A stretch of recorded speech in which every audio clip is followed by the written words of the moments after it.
예, 포드 브론코 시승이 끝나고 돌아갑니다. 아우 더워. 내가 왜 반대를 했지? 아우 더워. 여기 놀랍게도요 인터넷이 안 돼요. 잠깐만. 빠른 경로, 경제 경로. 빠른 경로로 가면은 돌아가네.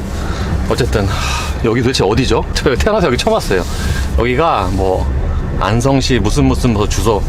보통 시승회 하면은 지명을 찍어주잖아요. 근데 여기는 지명을 안 찍어주고 그냥 이렇게 딱 주소로 찍어주더라고요. 그래가지고 여기 되게 외진 곳인가 보다 했는데 역시나 굉장히 외지군요. 완전 외져요. 여기 그 이메일에 적혀 있어요. 티맵으로 오라고. 티맵으로. 그래서 아까 티맵이랑 내비게이션이랑 같이 실행시키고 왔는데 내비게이션은 저 앞에서 끝나고요. 티맵으로 찍어야 여기까지 오더라고요. 어쨌든 보시는 것처럼 이 차가 오프로더잖아요. 그래서 행사도 오프로드에서 했습니다. 사실 여기 올까 말까 좀 고민했거든요. 왜냐면은 그 딱 행사 그걸 보니까 딱 오프로드에서만 시승을 하고 그리고 실제 타는 것도 1시간밖에 안 돼요. 오늘 와서 보니까 1시간도 안 타더라고요. 그래가지고 여기 저수지가 있네. 올까 말까 막 고민을 했는데 저기 심지어 오면서도 고민했죠. 오면서도. 왜냐면 시간이 많이 걸려갖고 여기 들어오는 길이요 이거 다 기자예요. 기자 다 시승차. 안 봐도 비디오. 아는 사람인가? 야.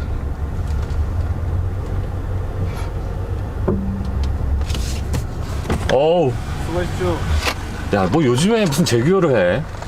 이제 지금한테는 다시 못할 것 같아요. 굳이면 안 타도 될 것 같은데 나는 재규어. 안 되어도 될 것 같긴 한데 굳이 이제 안 타도 될 것 같은데. 이제 진짜 마지막 차가 될 것 같아서 사실상 망했지. 철수한대요 지금. 아니 글로벌에서 사실상 망한 거지. 네. 수고하셨습니다. 뭐 이제 와서 재규어를 타냐 그러니까 지금 아니 못할 것 같아서. 뭐 맞는 말이죠. 재규어 지금 아니 못합니다. 재규어 작년에 저 당분간 신차 안 나오고 전기차 준비해서 2025년인가 6년인가 다시 출발한다 그랬잖아요. 제 생각에는 그게 무슨 말이냐면은 장사 접는다는 얘기입니다. 제가 보기에는. 어쨌든 여기 들어오는 길이 되게 좁아갖고요. 차 2대 마주치면은 여기 못 지나갑니다. 와, 그나저나 진짜 오늘 무지하게 덥네요. 와, 특히 저기 막 먼지 풀풀 날려갖고. 그래서 오늘 날씨가 되게 더워갖고 있는 동안 창문 좀 열어놓을까 했는데 먼지가 너무 많이 날리는 거예요. 그래가지고 안 되죠. 제가 또 실내는 안 닦잖아요. 제가 그래도 외부 세차는 그래도 한 분기마다 한 번씩 하는데 저 실내 세차는 뭐 거의 안 하기 때문에 먼지가 들어오면 안 됩니다.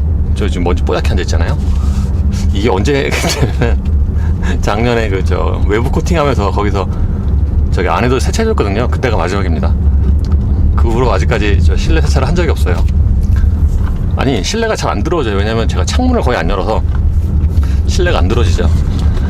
뭐 어쨌든 중요한 건 아니고요. 가는 길도 만만치가 않습니다. 가는 길도 123km고 집에 도착하면 4시 51분. 지금 3시 1분인데 거의 2시간 걸리네. 와. 어쨌든 차 얘기를 해보면은 브론코가 좀 잘 팔릴 만한 그런 구성입니다. 왜냐면 일단 안팎 디자인이 예쁘고, 그러니까 이게 랭글러처럼 이렇게 많이 팔리는 그런 볼륨 대중적인 그런 모델은 아니잖아요. 기본적으로 오프로더니까. 근데 뭐라 그럴까, 스테디셀러가 될 만한 그런 상품 구성이에요. 기존 같은 경우에는 랭글러가 딱 그 독보적인 자기의 위치, 그러니까 시장이 크진 않지만 그 시장은 이제 자기가 거의 다 혼자서 먹다시피 했는데 이제 브론코와 나눠 가져야 되지 않을까. 사실 기존에는 진짜 랭글러는 딱히 라이벌이 없었고, 왜 딱히 아주 정확하게 매칭되는 라이벌이 없는 차들이 몇몇 있잖아요. 뭐 911도 있고 뭐 디펜더 이런 것도 있고 랭글러도 있고. 그런데 그 랭글러 딱 그 자리에 브론코가 출시가 돼갖고 꾸준하게 팔리는, 폭발적인 판매는 아니지만 그런 차가 될 것 같습니다. 일단 외장 디자인은요 딱 사진만큼 예뻐요. 뭐 사진보다 못하거나 더 예쁘거나 그렇지 않고요. 딱 사진만큼 예쁘고, 저게 메인 컬러가 그 약간 회색 또는 시멘트, 요즘 유행하는 약간 좀 연한 시멘트색인데, 그게 아마 그 오리지널 그 모델의 그 오마주를 한 것 같은데, 실제로 이제 시속이니까 차가 여러 대 있잖아요. 그 중에 이렇게 쭉 보면은 저는 그 파란색이 가장 괜찮더라고요. 파란색 또는 그린색 요 색깔이 제가 보기엔 가장 괜찮아요. 시멘트 색깔은 그냥 뭔가 좀 시멘트 같아갖고 별로더라고요. 솔직히 시멘트가 예쁘진 않잖아요. 그래서 제가 보기엔 파란색이나 그린 이게 가장 예쁩니다. 녹색도 괜찮고. 아, 그린과 녹색이 같은 말이지. 제가 지금 더워서 정신이 없습니다. 아우 더워. 그래서 저런 브론코나 뭐 랭글러도 그렇고 저런 차 이제 딱 실내 들어갔을 때 리뷰하는 입장에서 좋은 게 뭐냐면은 실내가 신선해요. 랭글러도 그렇고. 왜냐면 이제 기존의 그 범용 모델은 위에서부터 밑에까지 다 대부분 비슷한 디자인을 쓰잖아요. 실내도. 그래서 새로 타도 막 이렇게 딱히 할 말이 없어갖고 실내가 비슷해갖고 거의 같아갖고. 근데 브론코 같은 차는 다른 말로 하면은 저게 이제 디자인 체인지 안 하고 오래 울거먹는다는 얘긴데 어쨌든 굉장히 신선해갖고 뭔가 좀 설명할 것도 많고, 물론 뭐 제가 설명을 많이 했다는 얘기는 아닙니다. 시간이 없어갖고 할 것도 많고 일단 기본적으로 좀 신선하죠. 이게 딱 구성을 보면은 그 랭글러와 좀 이렇게 비스무리한 게 있어요. 아무래도 이 차가 오프로드다 보니까 투박하고 기능적이고 그렇습니다. 특히 이게 랭글러 하드탑처럼 위에 지붕 떼어내는 거기 때문에 좀 비슷한 면이 있는데 예를 들어서 대시보드도 그 상단이 좀 많이 올라와 있고 직각이고 대체로 다 네모네모하고 그렇습니다. 근데 제 생각 예상보다 내장재가 좋더라고요. 저는 뭐 대략 그 랭글러 수준의 내장재를 예상을 했는데 사실 랭글러도 그게 신형이 되면서 내장재가 좋아진 건데 확실히 브론코가 새 차여서 그런지 내장재가 랭글러보다 좋습니다. 전반적으로. 예를 들어서 보통 이제 포드 하면은 또는 미국차 하면은 그냥 일반 SUV나 승용차라도 이렇게 버튼 같은 데 보면 되게 좀 단단한 플라스틱을 사용하는 게 일반적인데 저 차는 저 위에 디퍼런셜 락이랑 그 트레일 그거 있거든요. 근데 거기도 플라스틱이 뭔가 좀 이렇게 푹신푹신하더라고요. 심지어 이쪽에 손잡이도 약간 좀 그 고급스러운 건 전혀 아니지만 약간 좀 거칠어갖고 그게 딱 그 기능적으로 뭐야 이건 만든 것 같아요. 타고 내릴 때 오프로드에서 타고 내리다가 미끄러져서 헛디디면은 아프잖아요. 그런 걸 이제 조금이라도 방지를 하기 위해서 이렇게 좀 그립이 좋은 그런 소재로 마감을 한 것 같아요. 양쪽에 손잡이를. 그래서 제가 보기엔 전반적인 내장재가 그 차의 성격 대비해서 꽤 좋은 편입니다.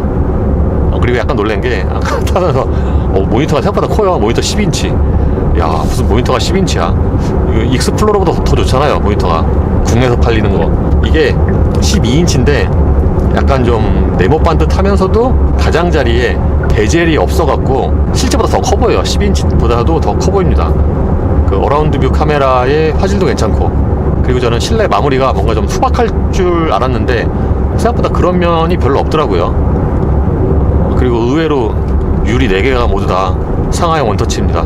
저런 차는 뭐 그냥 운전석 또는 1열만 상하형 원터치라고 해도 뭐 이해를 하실 법한데 의외로 저기 4개 모두 다 원터치더라고요. 근데 윈도우 버튼이랑 사이드미러 조절이 이게 가운데 있어갖고 좀 불편할 수 있습니다. 요즘에 대부분 다 이쪽에 있잖아요. 도어 트림에. 그래서 잘 손이 안 갈 수 있어요. 박기돈 실장이 방금 전화 왔는데 아까 저 올라올 때 마주친 그 노란색 911이잖아요. 그 박 시장님이래요. 어쩐지. 그러면서 왜 봤는데 뭐 저기 아는 척도 안 해 이러더라고요. 아니 그럼 창문을 열었어야지. 썬팅이 그렇게 진하게 되는데 내가 어떻게 알아봐. 내가 그래서 혹시나 아는 사람인 줄 알고 잠깐 멈췄잖아요. 근데 자기가 휙 지나가 놓고 왜 이제 와서 왜 그냥 지나가 이러고 있네. 어쨌든 보통 메이커가 시승 행사를 하면은 그 차의 성격에 맞게 코스를 정하고 시승 장소를 정하는데 딱 저 브론코의 성격에 맞게 행사를 정한 것 같아요. 행사 장소를. 아니 저기는 도대체 뭔가 무슨 사유지인가? 하여튼 저 이쪽에 여기가 뭐 주소가 안성시 뭐 어쩌고저쩌고 뭐 그건데 생전 처음 오는 곳인데 약간 좀 채석장 같아. 채석장. 그래서 진짜 딱 오프로드 하기 되게 좋은 그런 장소입니다. 실제로 그 오프로드를 좀 꾸며놨고, 왜 오프로드 행사하면은 이제 보통 있는 막 양쪽 그 노면 편차 다른 거 도강 오랜만에 했네요. 도강. 제 기준으로 오프로드는 도강이 가장 재밌습니다. 도강. 왜 오프로드 할 때 물이 양쪽으로 팍팍 튀겨야 또 제맛이죠. 팍 하고. 근데 물 깊이가 좀 약하더라고요. 어쨌든 오프로드는 좀 도강이 제맛이고 심지어 도강도 2번 했어요. 이쪽에 한 번, 이쪽에 한 번. 근데 이제 아쉬운 거는 뭐 실내외야 대략 짬을 내서 시간을 내서 살펴볼 수는 있는데 아무리 이게 오프로드용 차라고 해도 진짜 딱 오프로드만 시승을 하면은 뭔가 좀 이렇게 파악하기가 힘들거든요. 근데 이번에는 그냥 진짜 완전히 처음부터 끝까지 오프로드에서 시작을 해서 오프로드에서 끝나갖고 뭔가 좀 차를 좀 파악하기가 힘든데, 다만 이제 정차 시에 진동은 되게 많다, 이거는 확인할 수 있습니다. 진동이 되게 특히 이제 제가 탔던 차, 그 차 기준으로 말씀을 드리면 진동이 저기 웬만한 디젤보다 많아요. 물론 그 차가 이제 오프로드 행사 뛰고 새 차래도 그러니까 상태가 안 좋아서 진동이 더 많을 수 있긴 한데, 그걸 감안해도 진동이 되게 많지 않나. 이렇게 에어컨 켜고 이렇게 가만히 앉아 있잖아요. 그러면은 기본적으로 이제 그 깔리는 베이스 진동이 있고, 거기에 추가로 간헐적으로 생기는 진동이잖아요. 우웅 이렇게 그런 진동이 또 있어요. 그래가지고 진동이 거의 뭐 레니게이드 수준 아닌가. 레니게이드보다 더 많은데, 제가 탔던 가솔린 차 중에 진동이 가장 많은 가솔린 차가 레니게이드였는데 그거보다 진동이 더 많은 것 같아요.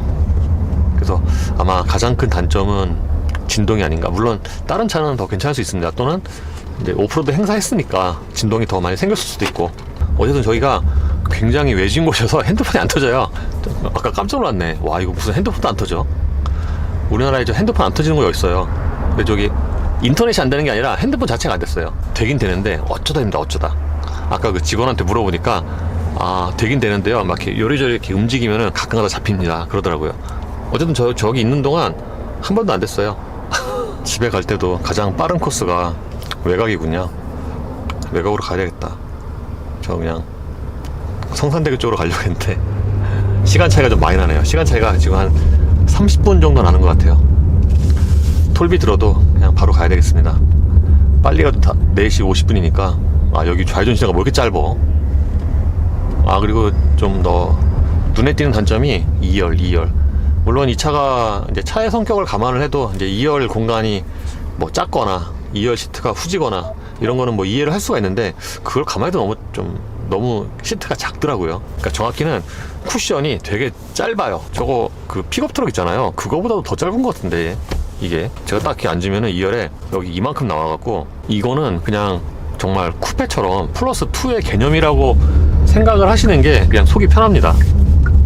그 정도로 저기 2열 시트가 짧아서, 물론 이제 뭐 작은 애기들은 앉을 수 있겠지만 이제 성인이 앉으면은 좀 불편하다고 느낄 확률이 높겠죠. 2열 시트 등받이도 조절이 되긴 하는데 그냥 조금만 뉘어져서 아주 그렇게 크게 편하다 그런 자세는 아니고, 그래서 그냥 2열은 쿠페처럼 플러스 2의 개념으로 생각을 하시는 게 속이 편합니다. 트렁크는 제가 미처 확인을 못했는데 육안으로 보기에는 랭글러보다 약간 좀 커 보이던데, 이게 랭글러보다 키가 크다 보니까 트렁크를 열어도 그 상하 높이 있잖아요. 그게 더 높아요. 그래서 육안으로 보기에는 랭글러보다는 좀 더 커 보이는데, 그건 이제 잘 모를 땐 자막으로. 트렁크도 저 랭글러랑 똑같이 따로따로 여는 방식이에요. 밑에 열고 유리 열고. 그래서 저기 6,800이면은 좀 비싸다고 생각이 될 수 있긴 하지만, 일단 기본적으로 저런 차는 뭔가 가격이라든가 유행에 크게 구애를 안 받아서 소위 말해서 살 사람들은 살 것 같고, 특히 저런 차들은 이제 안팎 디자인이 좀 예뻐야 되거든요. 특히 외장, 뭔가 이렇게 아이코닉한 그런 게 있어야 되는데 저는 외장 디자인 되게 잘 나왔다고 생각을 해서 잘 팔릴 것 같습니다. 그 내장재, 편의장비도 랭글러보다 괜찮고. 그래서 이렇게 좀 괜찮다 싶은 차들은 거의 10중 팔고 물건이 없어요. 요즘엔 뭐 그냥 웬만한 차들도 물건이 없잖아요. 인도가 늦어지는데 브롱코는 이제 더 없죠. 지금 미국에서도 별로 없어갖고 대기가 되게 길다고 그러는데 국내에서는 좀 오래 걸리겠죠. 이게 좀 차이가 있어요. 만약에 어떤 수입 브랜드가 국내에서 좀 판매가 많잖아요. 그러면 당연히 이제 힘도 있고 그래서 물건도 좀 많이 땡겨오고 그럴 수가 있는데 포드는 뭐 그게 아니니까. 예를 들어서 만약에 저게 벤츠나 BMW 같았으면은 비교적 빨리 좀 더 많이 땡겨올 수 있었을 거예요. 물건 저 차 많이 파니까 국내에서 물건 많이 파니까 국내에서. 근데 포드는 뭐 그게 아니니까. 그리고 제가 알기로 그 포드 코리아는 뭔가 이게 차를 많이 파는데 막 되게 열심이거나 뭐 열성적이거나 뭐 그렇진 않아요. 그냥 이대로 그냥 쭉 가자 뭐 이런 느낌이어서, 실제로 업계에서는 그 포드 코리아가 철밥통이라고 알려져 있죠. 어쨌든 이번에 브론커 행사 가니까 저 사람들 저 표정이라든가 분위기가 좀 달라졌더라고요. 평소와 다르게 되게 좀 친절하게 말도 걸고 그러던데, 평소에 안 그랬거든요. 보통 지금 자기들 상황이 안 좋거나 뭔가 아쉬운 게 있거나 이러면은 보통 이런 경우가 많죠. 포드 같은 경우에는 최근에 그 인플루언서한테 그 갑질 사건 있었잖아요. 그것 때문에 그걸 좀 약간 의식을 해서 그런지 뭔가 되게 친절하더라고요. 저도 그거 읽어봤는데 대략 그거 어떻게 얘기했는지 딱 감이 옵니다. 안 봐도 뻔해요. 왜냐면은 제가 재작년에 그와 비슷한 말투를 그 포드 홍보대 행사에 들었거든요. 그래서 대략 어떤 그 느낌, 뉘앙스로 얘기를 했는지 대략 감이 오죠. 저 포드 홍보대 행사는 작년까지만 해도 제가 전화하잖아요. 그러면 누군지도 몰라요. 아니 뭐 제가 뭐 유명해서 모르는 게 너무 기가 막히다 지금 이 얘기가 아니라, 그래도 이메일 리스트에 있으면도 보통은 저장을 해놓잖아요, 전화번호를. 근데 그거 전화하면은 여보세요 누구세요 이러니까 저장도 안 해놨다는 얘기죠. 재작년 같은 경우에는 그 무슨 이제 여자 과장한테 시승차 때문에 이제 받으려고 전화했거든요. 그랬더만 누구세요 그러더라고요.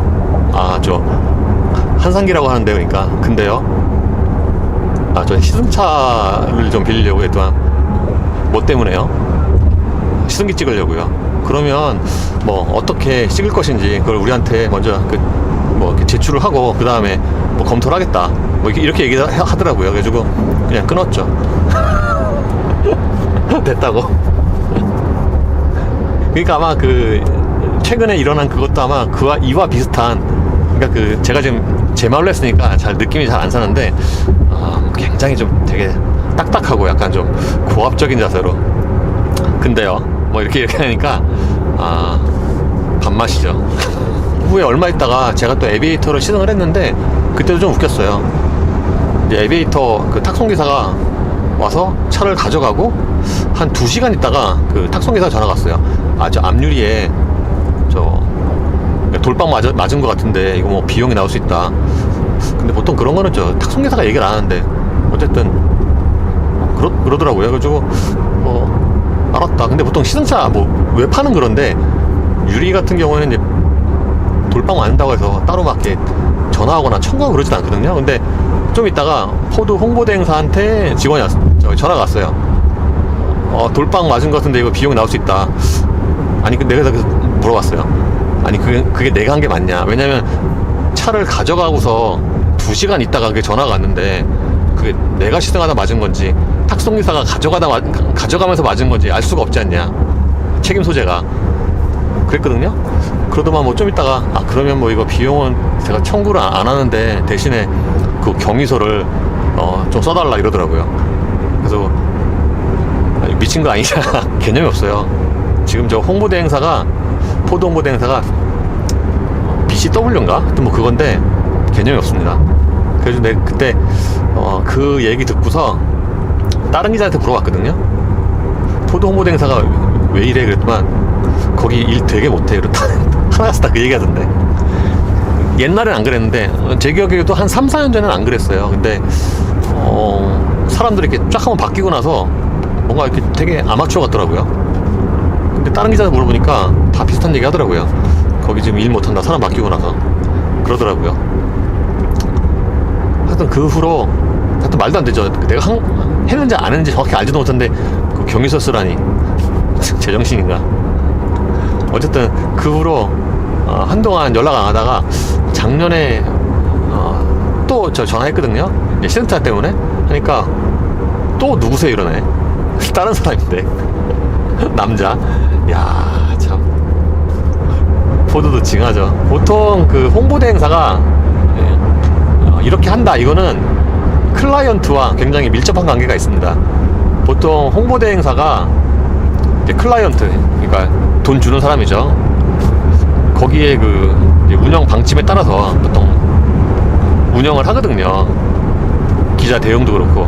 근데 대행사가 이렇다는 거는 포드 코리아가 이렇다는 것과 뭐 같은 말이죠. 어쨌든 오늘은 오랜만에 포드 시승행사 가니까 평소와 다르게 와서 말도 여러 번 걸고 그러더라고요. 좀 신기했습니다. 그리고 또 쓸데없는 소식 중 하나는 제가 이제 유튜브 이렇게 하다 보면은 이제 PPL 광고 이런 게 간간히 들어오는데, 저 얼마 전에는 저 KB 차차차 그거 영상 협찬 그 제의가 들어왔거든요. 그래서 근데 안 했어요. 그 가격도 다 뭐 얘기가 다 되고 그랬는데, 그 KB 차차차 그거는 뭐 아무 문제가 없었는데, 사실은 저도 그 KB 차차차 하면은 딱 좋죠. 왜냐면 KB 차차차로 안 그래도 지금 이 차를 팔까 말까지 막 고민 중인데, KB 차차차로 팔아버리고 뭐 거기서 또 그 저 뭐야 장기 렌터카 뭐 하거나 이거 딱 그럼 딱이잖아요. 그래서 딱이다 싶어갖고 하려고 그랬는데, 나중에 보니까 보통 이제 그런 협찬 광고 이런 거는 이제 그 업체에서 직접 오는 게 아니라 연락이 중간에, 여기도 지금 홍보대 행사가 있잖아요. 뭐 홍보대 행사나 광고대 행사가 있거든요. 그 사람들이 이제 중간에 연락을 하고 조율을 하고 그래서 하는데, 근데 여기는 중간에 조율하는 대행사가 패스트뷰예요. 그래서 처음에 패스트뷰라고 해서 어디서 약간 들어본 것 같은데, 그래서 나중에 이렇게 보니까 저기 이제 그 자기 회사 속에서 보여주거든요. 보여주거든요. 보니까 거기더라고요. 저기 오토포스트 운영하는데. 네. 그래서 안 한다고 했어요. 이게 뭐 협찬이나 광고라고 또 무조건 하는 건 아니거든요. 막말로 뭐 그거 한 번 한다고 뭐 떼돈 버는 것도 아니고, 그래서 그냥 안 했습니다. 사실 하면 딱 좋긴 했는데, 지금 제 입장에서는. 근데 그냥 안 했어요. 그리고 얼마 전에는 플렉스 TV라는 데서 무슨 뭐 제의가 왔는데, 메일로 알고 보니까 그게 뭐 아프리카 TV 그거가 좀 비슷한 거 같더라고요. 근데 그 메일에 뭐라고 왔냐면은 우리가 뭐 최근에 런칭한 플렉스 TV는 라고 있는데, 우리는 뭐 굉장히 좀 뛰어난 미모의 BJ들이 많다. 그래서 한상기님이 그 원하시는 대로 그 컨텐츠 같이 합방 컨셉으로 할 수 있다, 하고 싶다라고 하더라고요. 그래가지고 그냥 답장 안 했습니다. 왜 안 했냐면은 뭔가 일단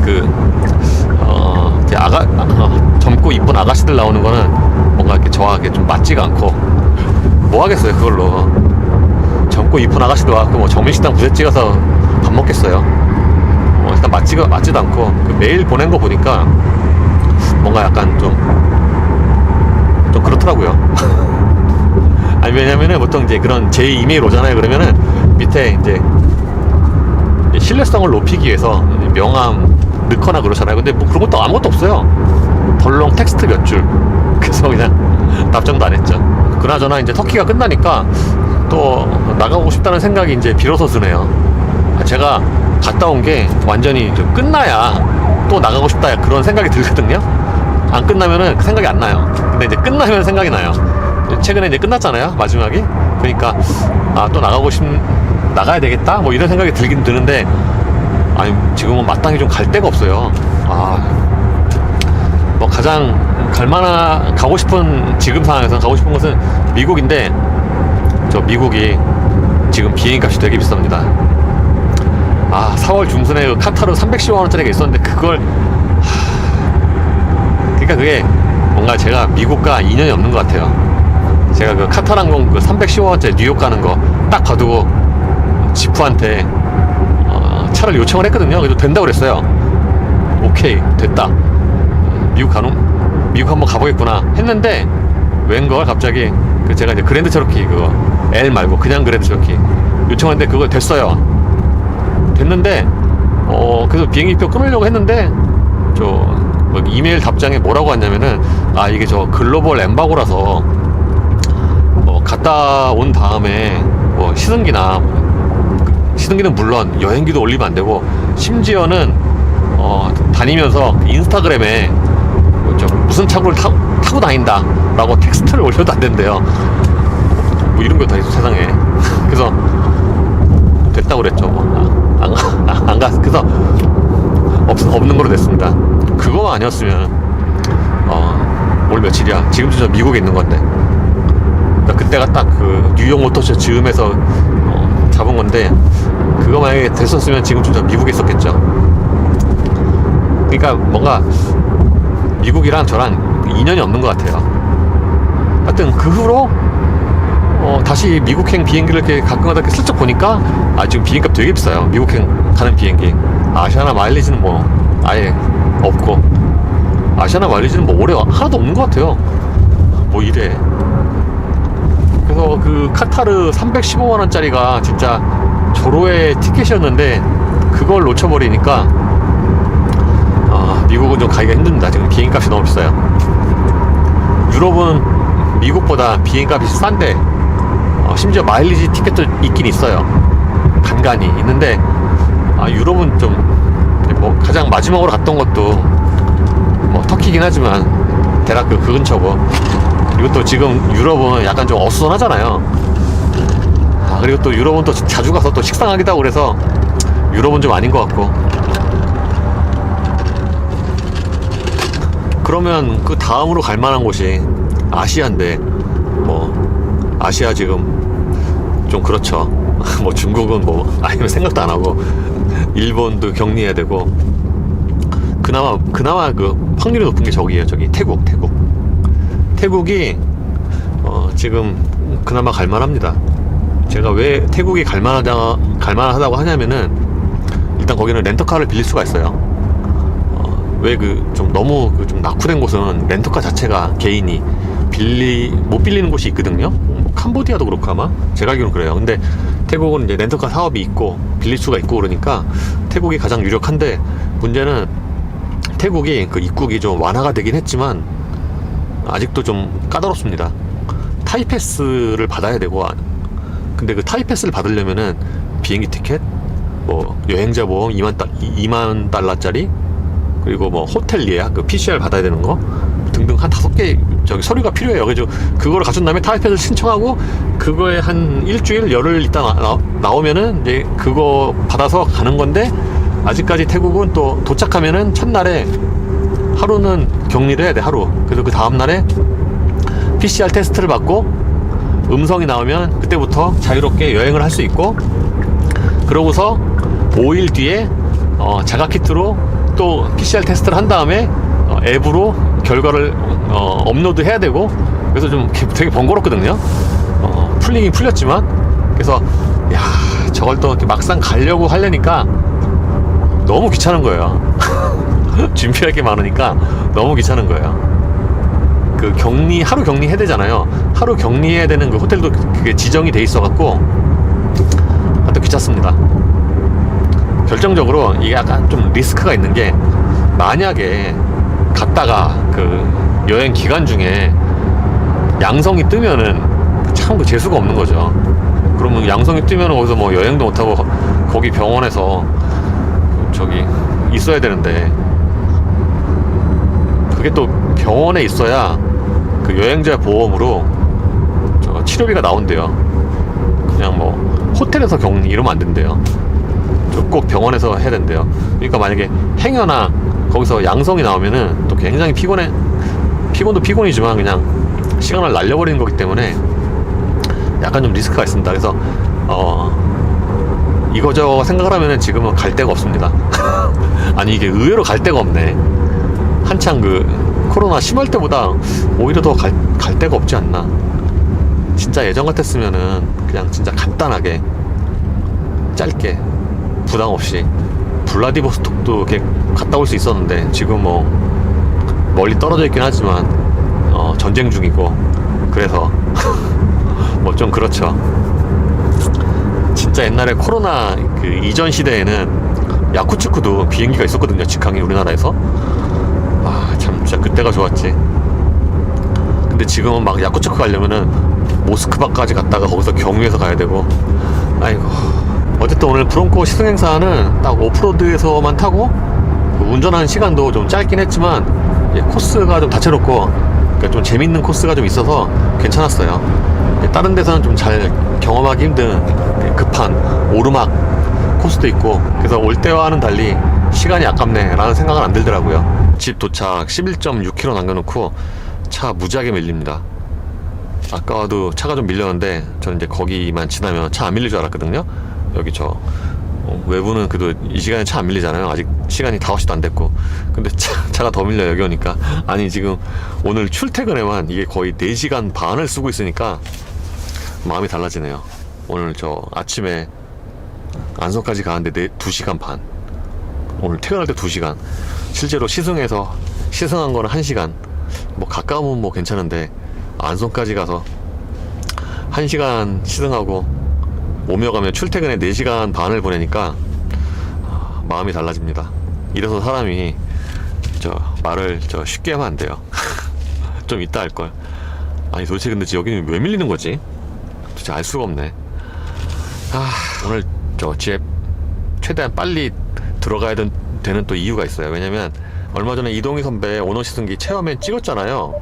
그게 러닝타임이 시승기가 50분이거든요 그래서 그거 렌더링 시간이 지금 제 컴퓨터가 점점 속도가 떨어지고 있어서 아마 1시간 반 이상 걸릴 건데, 그러니까 집에 5시에 도착을 해서 렌더링을 바로 걸어야 1시간 반 후에 끝나고 그리고 7시에 올릴 수가 있는데, 이렇게 5시 한 10분 이상 넘어서 도착하면은 집에 오늘 7시에 올리긴 좀 힘들지 않을까, 시승기를.